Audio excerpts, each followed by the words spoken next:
Welcome back everyone. Welcome to you all. Summer camp conducted by GEMS Cambridge International School, Batala. And this is our class or day number 9th. I hope you do every one of type of coding in HTML and CSS. Okay, so in this video we will learn about how to create interactive pages. Okay, so let me show you one thing, how to create an interactive page on your website. So this is our output.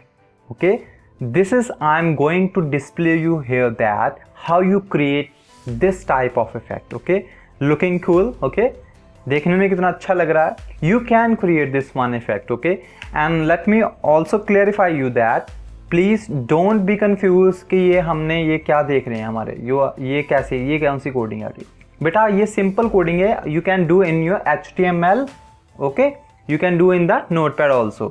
तो आप इसको notepad पे भी perform कर सकते हो. आपको ज़रूरी नहीं कि आप यहाँ पे परफॉर्म करो. ये एक तरह का सॉफ्टवेयर जो मैंने आपके सामने खोला हुआ है, this is known as code editor. Okay, code editor Visual Studio नाम से सॉफ्टवेयर है. You can download free for available on the internet. अगर आप डाउनलोड नहीं भी करते तो आप सिंपली अपने नोटपैड पे भी ये सारी अपनी कोडिंग लिख के आप उसको रन कर सकते हो. Okay, so this is my first file which is index.html and this is the HTML file coding. Okay, this is the HTML file code, and remember that here we uses the CSS cascade style sheet which will be done in the lecture number 3rd. Okay, so this is our link, whichever link to file of CSS and your HTML. The first one is link relative, that is means style sheet. You can remain that style sheet also. Okay, so here's your file name, style.css. You can view that this is our file name, style.css. style.css की एक another file है जिसमें हमने सारी अपनी CSS की coding की हुई है. आपने जो भी फाइल का नाम रखा होगा वही आप फाइल का नाम यहाँ पे स्पेसिफाई करेंगे. एंड ये दोनों अलग अलग फाइल्स हैं.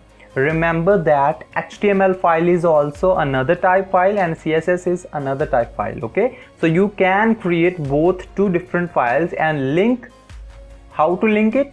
Just open your HTML file and just paste this one or write this code. Link relative style sheet href. Where's your source? यहाँ पे आपका फाइल नेम आएगा जो भी आपने फाइल नेम दिया होगा.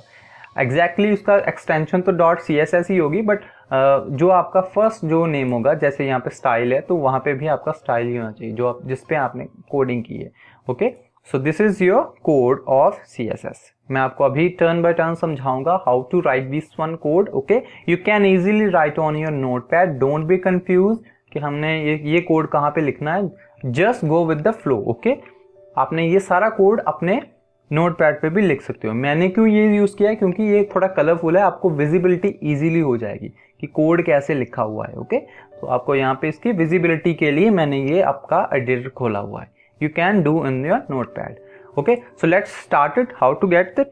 सो this is our output. Okay, you can see it's cool. Okay, आपके जो स्कूल का नाम है उसके साथ ही वो पिक्चर एनिमेट कर रहा है. ओके, वो आगे पीछे पिक्चर जा रहा है.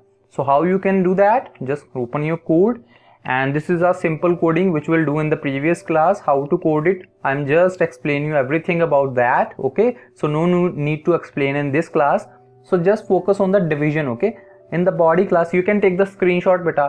You can take the screenshot and do yourself on the notepad. Okay, so just simply create division class which is named as page.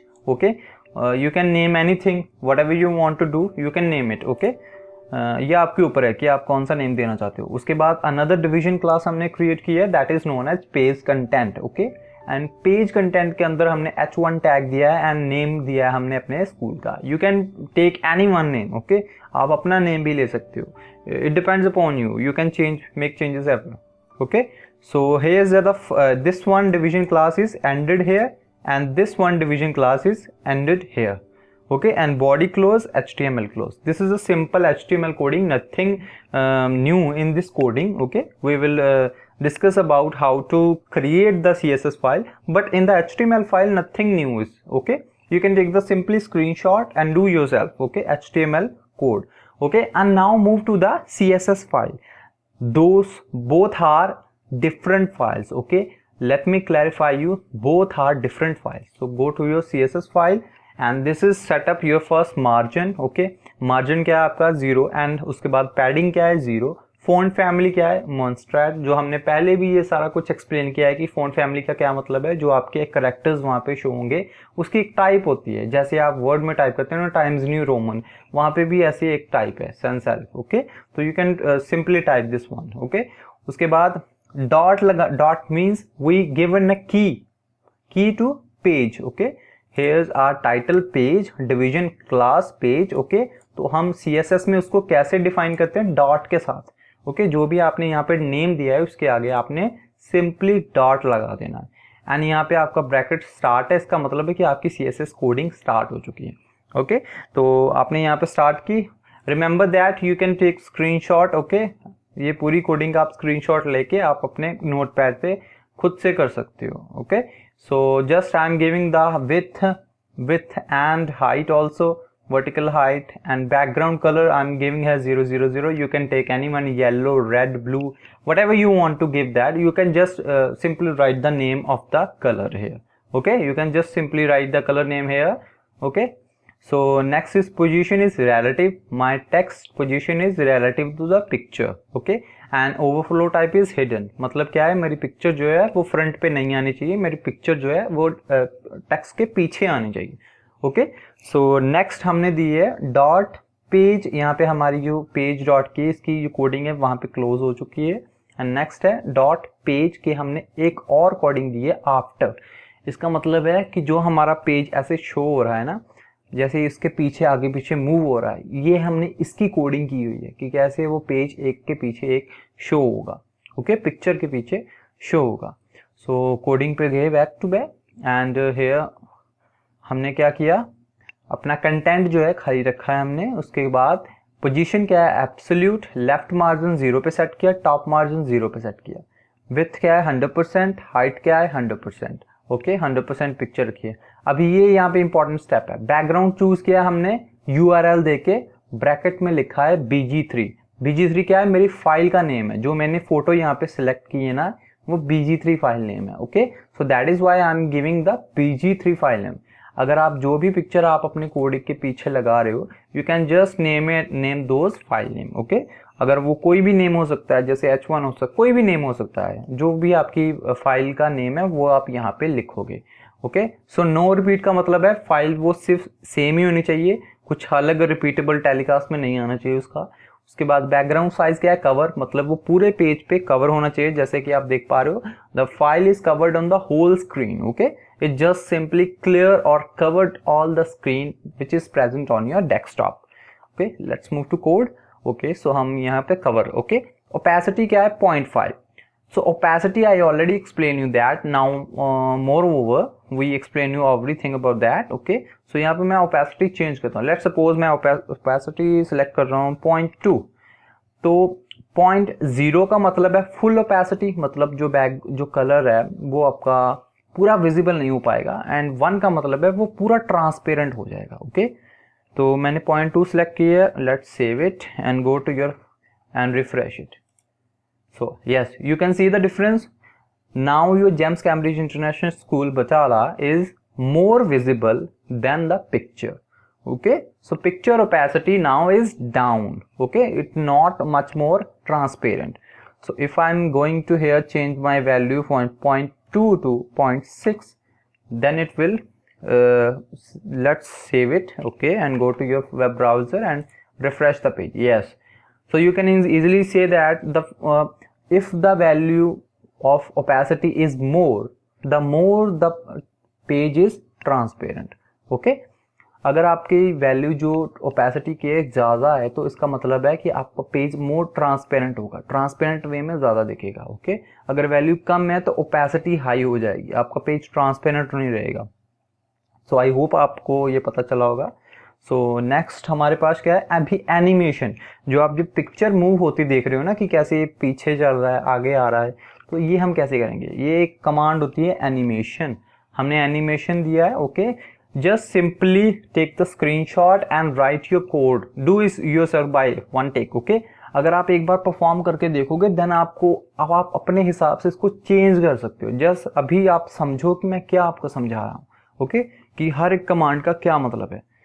यहाँ पे मैंने कमांड लिखी है एनिमेशन फॉर 10 सेकेंड और लीनियर इनफाइनाइट. इनफाइनाइट मतलब वो बार बार इनफाइनाइट लूप में चलती रहे, फिनिश ना हो. ओके, अगर मैं यहाँ पे चेंज करता हूँ for 10 second to 15 seconds. Okay, so let's save it. तो अभी क्या इफेक्ट होगा, जो मेरी एनिमेशन है वो स्लो हो जाएगी.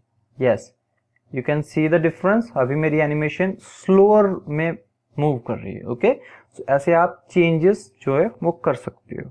Okay, so let's move to code and set it as approximately 10 seconds, so I'm much more faster than. Okay, and now here's code is ended. Now keyframes मतलब जो हमारी एनिमेशन है वो कितने परसेंट वो बैक में जानी चाहिए, कितने परसेंट अप को आनी चाहिए. The first frame is that animation का है 50%, मतलब 50% वो बैक को होना चाहिए. जो आप ये पिक्चर की मूवमेंट देख रहे हो ना, कैसे ये पीछे को जा रहा है, क्लोजर जूम आ रहा है, तो ये 50% का जूम है. ओके, सो हमने फर्स्ट पहले क्या किया है, 50% का जूम लिया, ट्रांसफॉर्म किया है स्केल 2 पे. ओके, तो स्केल 2 का मतलब है कि हमारी जो पोजीशन नंबर 2 है वहां पे वो 50% हो जाए. ओके, एंड जो स्केल नंबर 1 है वहां पे वो क्या हो जाए, 100% हो जाए. मतलब फुल जो पेज है वो पूरा फुल आपका कवर होना चाहिए. ओके, सो आई होप आपको ये समझ आया होगा. नेक्स्ट है page content, dot page content. अभी ये पेज कंटेंट कहाँ पे आया, आपने यहाँ पे लिखा है. ओके, आपने जो सेकंड डिवीजन क्लास आपने बनाई थी उसमें लिखा है पेज कंटेंट. ओके, फर्स्ट में आपने सिर्फ लिखा था पेज. अभी जो भी आप यहाँ पे लिख रहे हो बेटा, आपने वही चेंजेस यहाँ पे करने हैं. अगर मैंने वहाँ पे पेज कंटेंट लिखा है तो यहाँ पे भी मैंने डॉट पेज कंटेंट लिखा है. Okay, so this one will be easy for you. Okay, so यहाँ पे आपका पेज कंटेंट है और मैंने इसीलिए पेज कंटेंट की कोडिंग की है. पोजीशन मैंने रखी है एब्सोल्यूट, टॉप को मैंने 50% रखा है. मतलब अभी जो मैंने टेक्स्ट लिखा है, जो ये टेक्स्ट है मेरा जेम्स कैम्ब्रिज वाला, इसकी पोजीशन सेट की है मैंने. तो इसका पोजीशन क्या मैंने सेट की हुई है कि पोजीशन एब्सोल्यूट है, टॉप से 50% का मार्जिन है और लेफ्ट से भी 50% का है. टॉप से ये 50% का मार्जिन है और ये लेफ्ट से भी 50% का मार्जिन है. Okay, so that's how your text is now setting on the centre. अगर मैं यहाँ पे चेंजेस करता हूँ, सपोज करो कि मैं इस मार्जिन में चेंजेस कर देता हूँ, लेट्स सपोज कि 40% कर देता हूँ. Okay, and hit save. अभी क्या चेंजेस यहाँ पे होंगे, देखो ये आपका जो जेम्स कैम्ब्रिज इंटरनेशनल स्कूल है वो थोड़ा ऊपर चला गया क्योंकि हमने मार्जिन को चेंज कर दिया. ओके, सो ऐसे आप पूरी कोड के साथ अपने अकॉर्डिंग आप चेंजेस कर सकते हो. उसके बाद ट्रांसफॉर्म है. ट्रांसफॉर्म क्या होता है, ट्रांसलेट की वो 50% माइनस हो जाए, 50% आपका राइट लेफ्ट है माइनस हो जाए. विथ हमने 100% रखी है. यस, उसके बाद मैक्स विथ कितनी चाहिए हमारे, 100 पिक्सल. ये आपके ऊपर है, आप कोई भी वैल्यू सिलेक्ट कर सकते हो. ओके, आपका टेक्स्ट कहाँ पे अलाइन होना चाहिए, सेंटर में. सपोज करो कि अगर मैं लेफ्ट को असाइन करना चाहता हूँ इसको, तो मैं यहाँ पे सिर्फ जस्ट सिंपली टाइप कर दूंगा लेफ्ट. ओके, एंड मैंने एंटर कर दिया और सेव कर दिया. अभी मैं जाके रिफ्रेश करता हूँ पेज, तो आप देख पा रहे हो आपका जो टेक्स्ट है वो लेफ्ट साइड पे शिफ्ट हो चुका है. ओके, सो आपकी ये टेक्स्ट की बेटा कोडिंग हो रही है, तो आप इसको ध्यान में रखना. तो मैं सेंटर पे इसको अलाइन करता हूँ अभी, सेंटर. ओके, सेंटर पे अलाइन किया, सेव किया, and go back to your coding and refresh your page. तो ये सेंटर पे अलाइन हो चुका है. ओके, सो आई होप आपको ये सारी कोड अभी समझ आया होगा. ओके, उसके बाद पैडिंग 0 एंड 40 पिक्सल सेट किए. बॉक्स साइजिंग हमने क्या रखा है, बॉर्डर बॉक्स रखा है. ओके, एंड जो आपका पेज कंटेंट है उसका मैंने कलर सेट किया हुआ है, and text transform upper case ली हुई है, एंड फॉन्ट साइज और फॉन्ट वेट लिया हुआ है. Okay, so you can take the screenshot and you do yourself by code. Okay, you can make changes in your code and do practice on the code. So it's a very attractive and interactive way of coding. Okay, you can do yourself by, and thanks for this class. Thank you beta.